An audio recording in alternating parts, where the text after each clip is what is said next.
ராஜா, சங்கர மணிகண்டன், ராமச்சந்திரன், பிரபு, ஆனந்த், அப்புறம் head constable Kannan, இவங்களாம் இப்போ எல்லாரையும் சஸ்பெண்ட் பண்ணிட்டாங்க. இப்போ விவகாரம் என்னன்னா, இவங்க எல்லாரும் என்ன பண்ணியிருக்கிறாங்கன்னா, அந்த 5 பேரை கூட்டு போய் ஒருத்தரை மாட்டுக்கொட்டைக்கு பின்னாடி, ஒருத்தரை ஒரு பஸ் ஸ்டாப்புக்கு பின்னாடி, இன்னொருத்தரை ஏரிக்கரைக்கு பின்னாடி, இன்னொருத்தரை அந்த மாணவர் விடுதிக்கு பின்னாடி, இப்படின்னு பல்வேறு இடங்களில் வச்சு வெள்ளிக்கிழமை சாயங்காலம் நைட்டுக்கு மேலே அடிக்க ஆரம்பித்தவங்க சனிக்கிழமை சாயங்காலம் வரைக்கும் அடிச்சுக்கிட்டே இருந்திருக்கிறாங்க.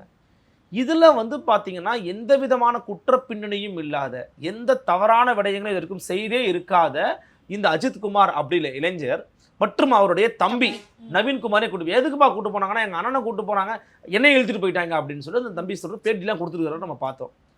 இவர் முன்னாடி அவர் அடிச்சிருக்கிறாங்க, அவர் முன்னாடி இவர் அடிச்சிருக்கிறாங்க. அடியில் வலி தாங்க முடியாமல் என்ன பண்ணியிருக்கிறார், அவர் கடத்துக்கு மேலே அவர் என்ன சொல்லியிருக்கிறார், அஜித்குமார் எங்கள் இந்த கோயில் பின்னாடி தாங்க வச்சிருக்கிறேன்னு சொல்லியிருக்கிறாரு. ஓ, அதை நம்பி இவங்க கோயில் பின்னாடி போய் பார்க்குறாங்க.